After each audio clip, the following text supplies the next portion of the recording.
one Spain's face, Andalusian fishermen, old as the Phoenicians. One half the one half for the crew.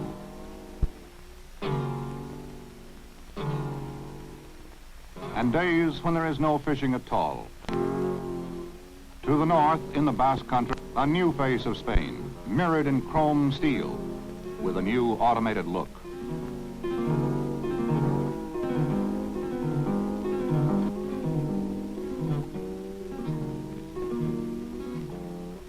The face of Extremadura, the Spanish southwest, and water flowing toward the eager land.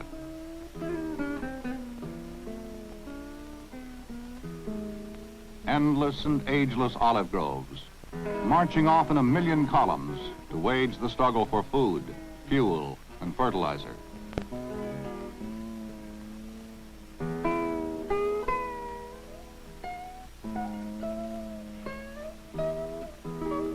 The resigned face of antiquity, where joy and security have vied with sorrow and despair and made their peace.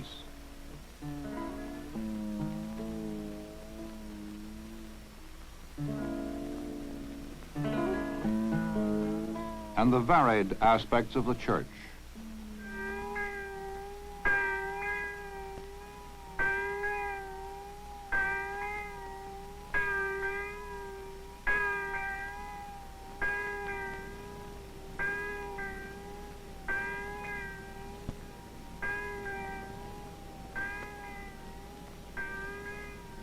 El Greco saw this sol y sombra, sunlight and shadow, and put it to canvas.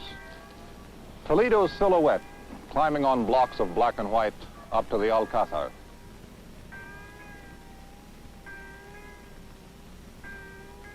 In bas-relief against the earth and sky of Old Castile.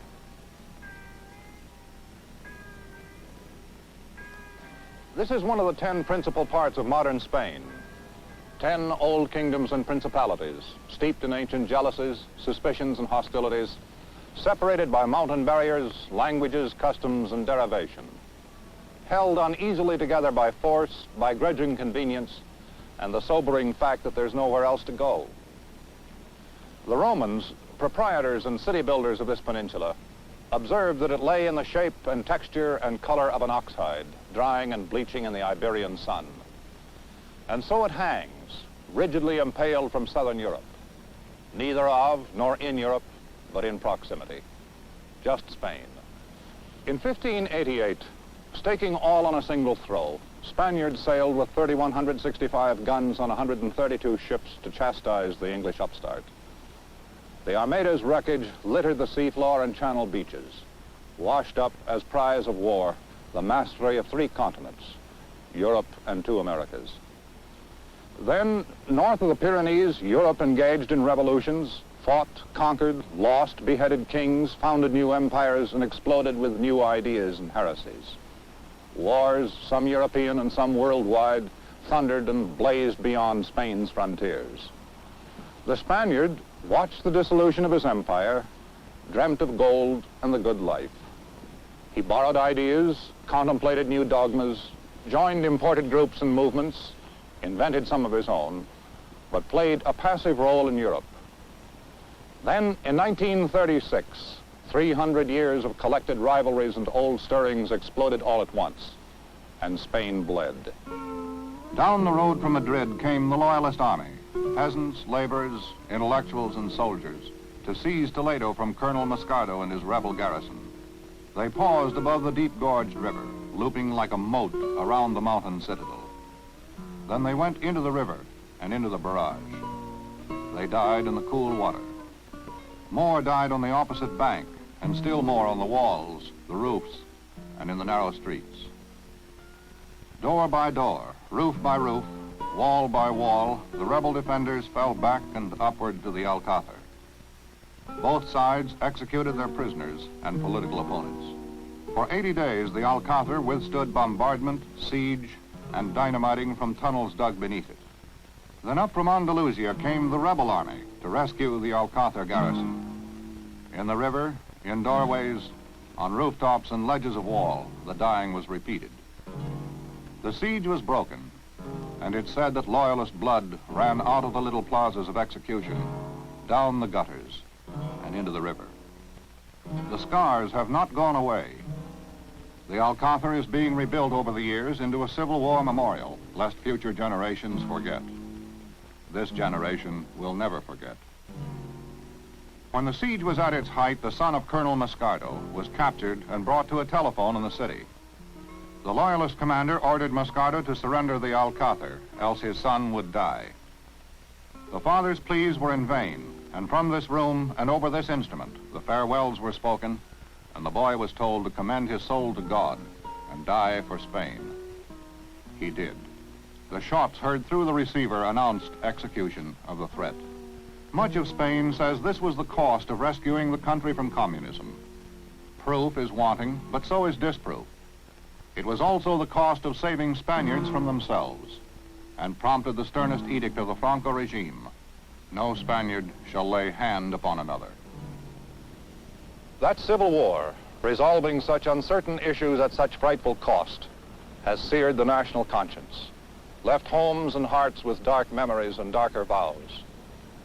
It accounts for some of the singular uniqueness of this sometimes noble, frequently inexplicable, not easy to manage Spaniard. Partially sealed off in his own peninsula, removed from 350 years of outside shock and crisis, he is compensated with an unconscious cultivation of his own character and personality. He has developed a particularity. The Spaniard invites you to define him, if you must, as he teeters somewhere between 1588 and 1961. I am very pessimistic about the outlook of people when they think of other countries. In America, most of the ideas about Spain are very limited.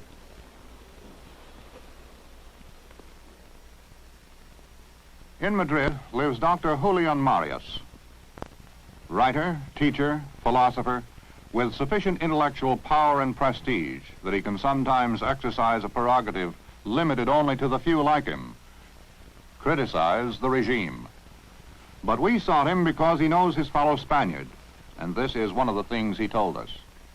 The average American believes that Spain is a Latin country, that it is, of course, in the southern part of Europe, that there is sunshine, bullfights, that we had or we still have something to do with the Arabs, that we had a civil war 20 years ago, and that its sequels still prevail.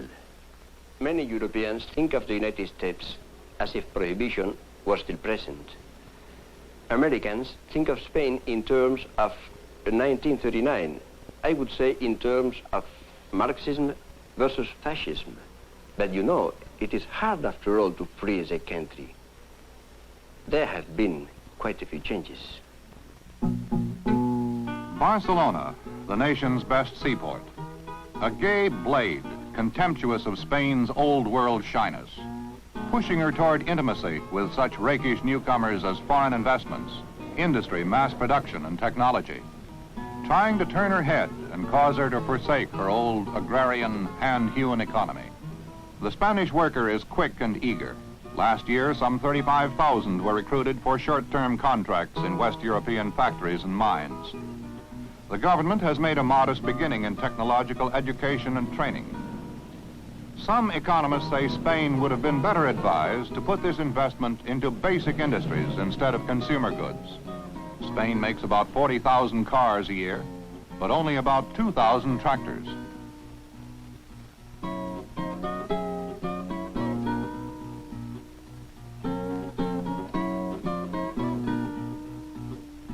Barcelona exudes pace and purpose. It seems to know where it's going. When Spain comes clanging and honking into the age of technology, Barcelona will lead the way. Madrid is something else. Historically the home of the arrogant Castilian, general manager and self-appointed ruler of Spain. There's an aimlessness in Madrid, a preoccupation with trivia. Without politics, debate, criticism, or free comment, there is little else to do. Pursuit of the good life, of leisure, of the heart, good wine and good food, mistresses and courtesans, and a job in the government providing a style to which the Spaniard can quickly grow accustomed. This golden moment may never be recaptured. Duenas for the children, servants for Senora. Labor is the cheapest commodity in Spain. But there's an absence of class distinction. Some simply work for others, and with a little luck, others may one day work for them.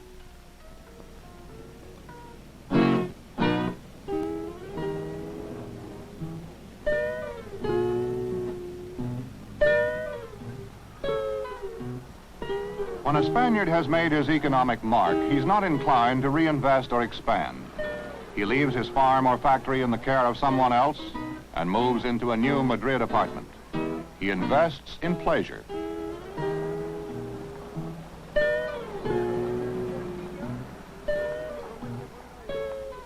Madrid's architecture ranges the phases of Spanish history and the spectrum of taste. The dreaded Puerta del Sol prison in the heart of town, currently familiar to an asserted 6,000 political prisoners. The post office. Government and its plethora of bureaus is another lethargic influence. After 25 years, the ministries have not yet completed their own offices. And the economy is looking up. Spain will have almost $1 billion worth of gold reserves by the end of the year, most of it from tourism. There is change in the air. The old restaurants catering exclusively to writers or philosophers, journalists or bullfighters are gone, replaced by modern cafes, or by a Madrid specialty, the fish bar. Spain's consumption of shellfish is prodigious.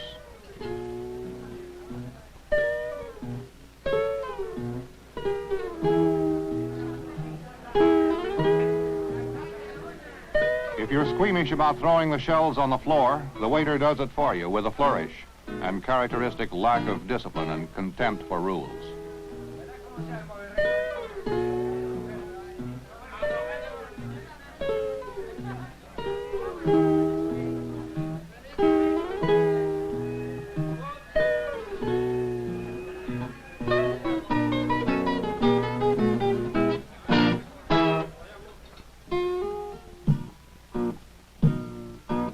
And the faces of loneliness or isolation, extremism of emotion, vitality and passion, individualism that precludes compromise or cooperation, and the need for external discipline by state and church. In Spain, it is always more important what is said than what is done. Words, words, words, we always live on them.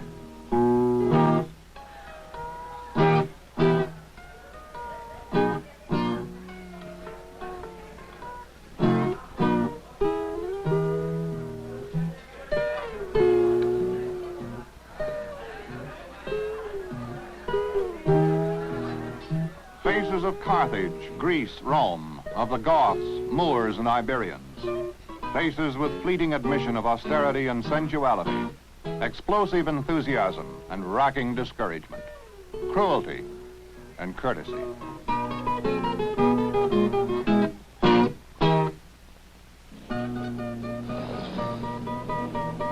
A supermarket in Madrid is a daring challenge to the old tradition of small shops or vendor stalls, limited inventory, minimum choice for the consumer, and the soft sell of short supply. Spain's traditional system of marketing and commerce is threatened for the first time. Innovations like this could ease Spain's surplus of farm labor.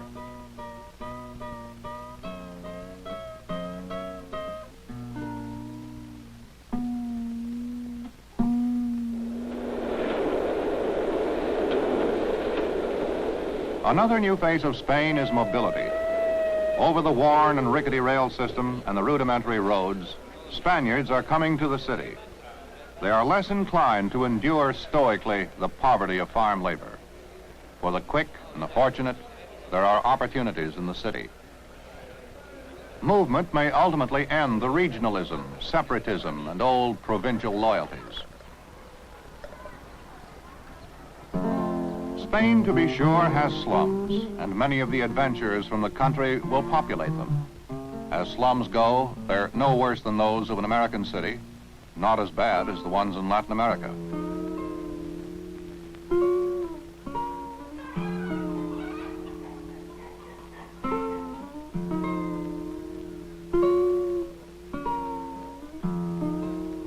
Spain's poverty, while genuine, is not quite the oppressed grinding variety either. Perhaps because fish, olive oil, bread, wine, and some vegetables are cheap.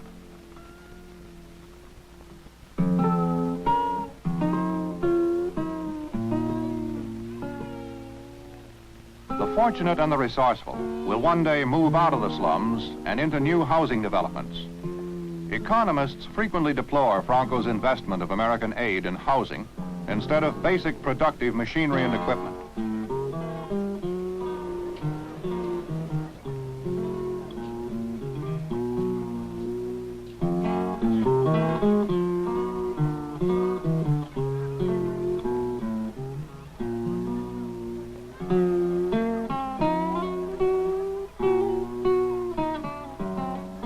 Whatever the rationale, there is change.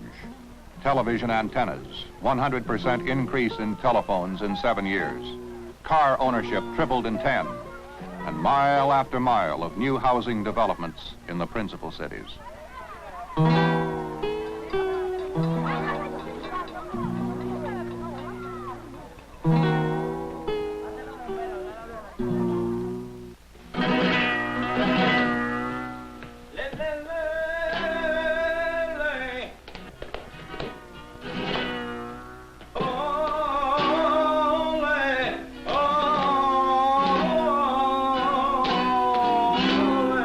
Diversions constitute Spain's classic face. Wild, violent, passionate, proud, and cruel. Undisciplined with indisciplined form. Characteristic obsession with the tragedy of death.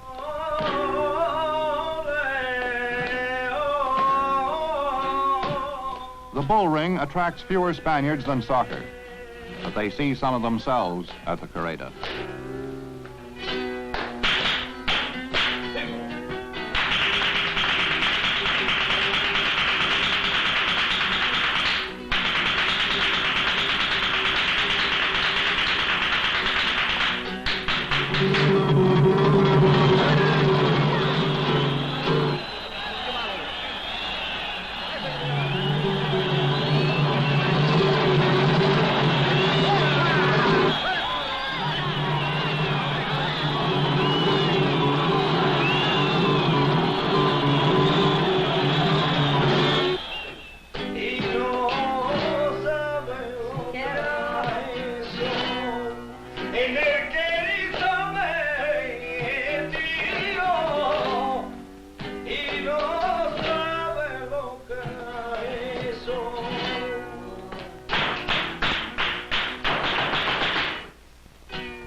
Tragedy is played out to its certain and predictable climax. The Spaniard says there is beauty in death in the afternoon. It's either an incredible subtlety or a rationalization, or it is also the killing of a bull. Sometimes we speak of lands without winter, thinking of the tropical countries. Some people believe that Spain is something more surprising, a land without a future. But life goes on. The trouble is that for more than 20 years, no vital present issues have been discussed. There is no politics, and instead,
Viso is one of Spain's myriad villages.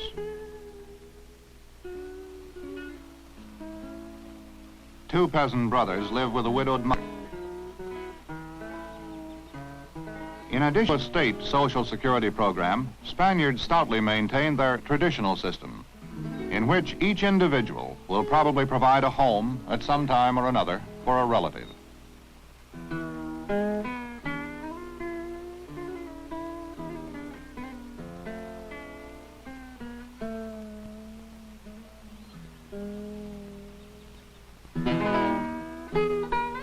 They stream down the road each morning at sunrise to the shape-up at 90 cents a day.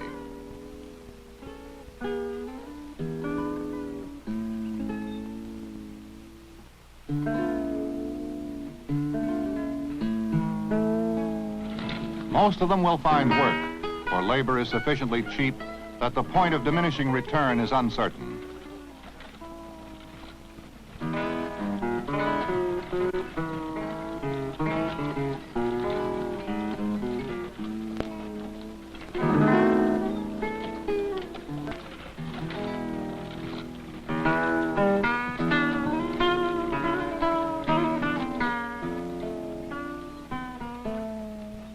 There will be days and weeks of no work later, just the passage of time in the time-oblivious village.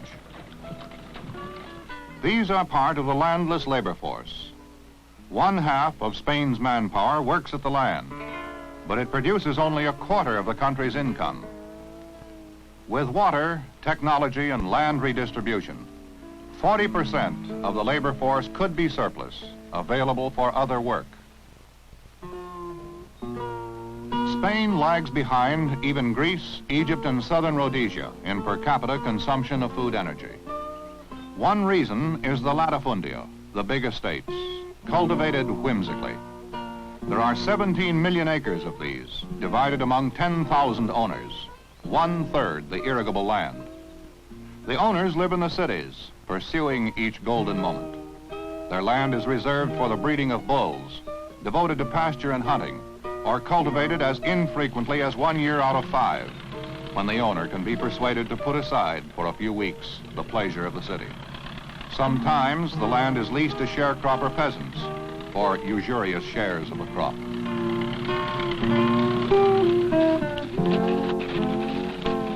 Here lay one of the principal causes of the Civil War, for the Republican government had moved to break up the latifundia. The landowners supported the rebellion. Peasants returning to the village, silhouetted against the setting sun, is a feature of classically romantic and picturesque Spain, which is marked for oblivion when the new age takes over.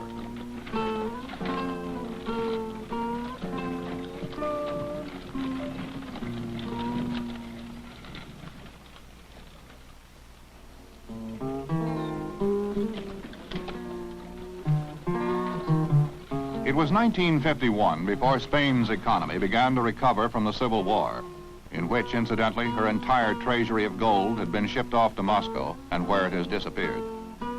In 1951, with American aid, the government, admittedly 25 years late, moved men and mules to harness the few rivers which flow through the country.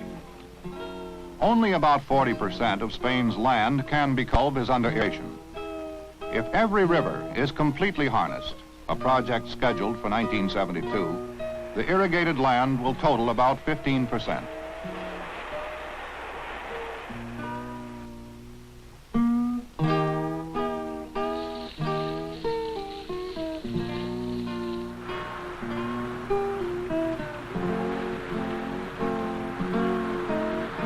In addition to irrigation, Spain must bring technology, tractors, and fertilizer to the land.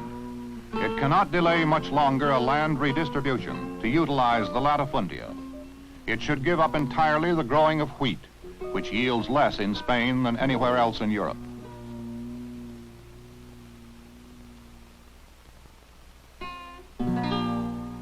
In the lush orange-scented land near Valencia lies another village with the pleasant name of Cullera and the pleasant countenance of well-being that comes from peasant citizens who own their land.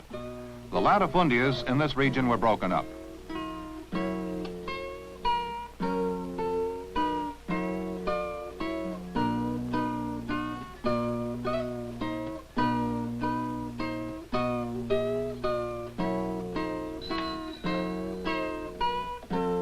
This farmer owns about 25 acres, a pleasant house with electricity and running water, and a secure future.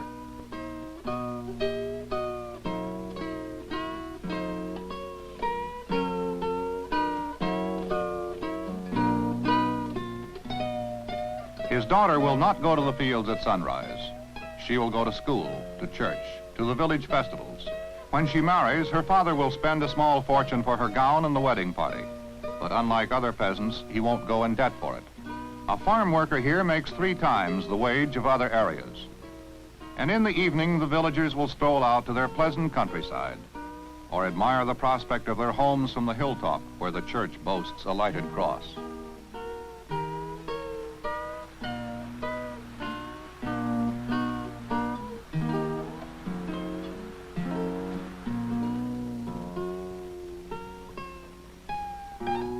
This is a farm worker who, like many of the men of the village, has managed to purchase a plot of his own. He works on the big farms or in the orange groves during the week, tills his own 5 acres in the evening and on Sundays. His son says he's not going to be a farmer, perhaps a scientist or a doctor. 3 generations.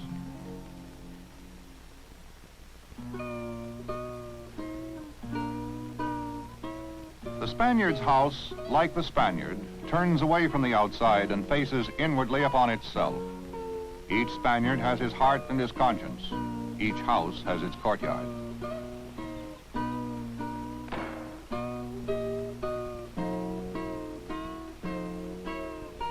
This farmer has farm tools, a motorbike for holidays. His son has a new bicycle and the baby a new stroller. The only entrance to the courtyard is through the house.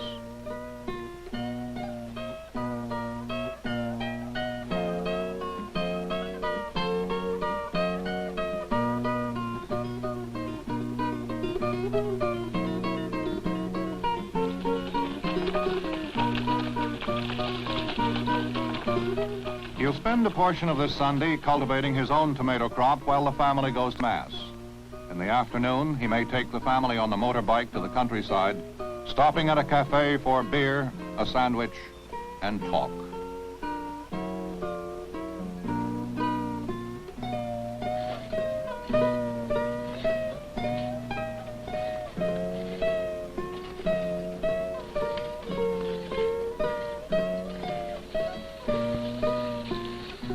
In the irrigated Valencia area, Spain's vigorous appetite for rice is almost satisfied.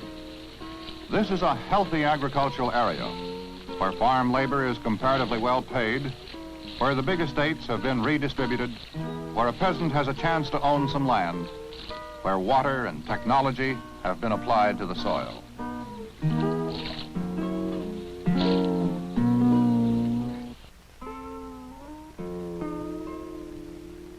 Spain is totally Roman Catholic.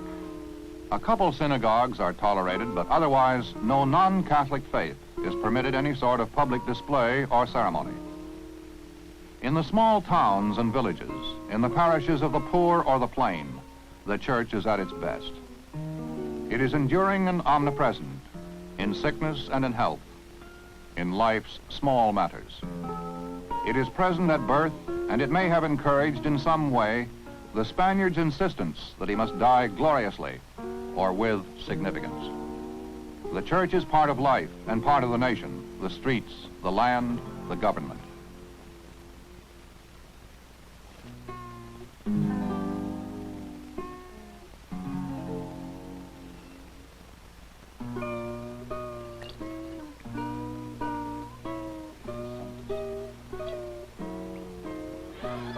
Candy for the children at baptism, a parade for confirmation, a fiesta for the wedding, public mourning for the dead, and mass for ceremonies of state.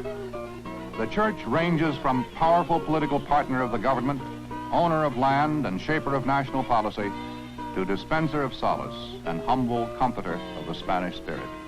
Spain's most influential churchman is Enrique Cardinal Pla y Daniel of Toledo. He has sternly criticized the Franco regime, called for liberalization and easing of censorship. Military officers and Palenque leaders seek his blessing.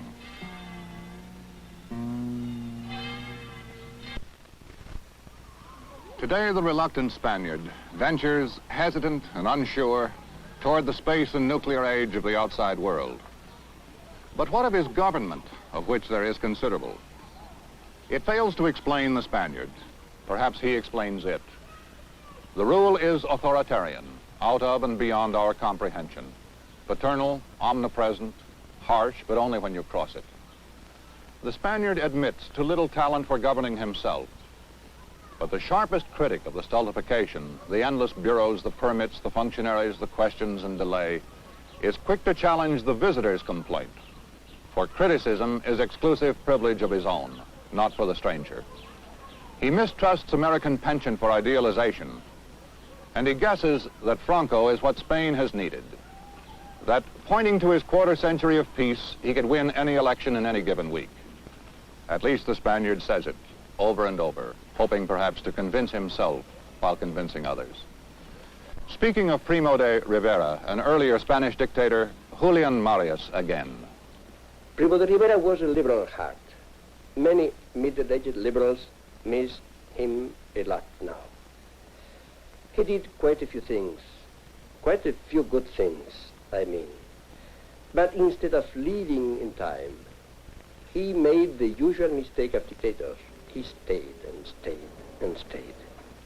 Among these 30 million handsome, lovely, and generous people, with the sun shining and the laughter quick and easy, all the mutually hostile groups are waiting in the wings, with chance to talk out their animosity or dissolve in rational debate, as it applies to monarchists, Moscow's furtive disciples, a favorable climate of back rooms and dark cellars.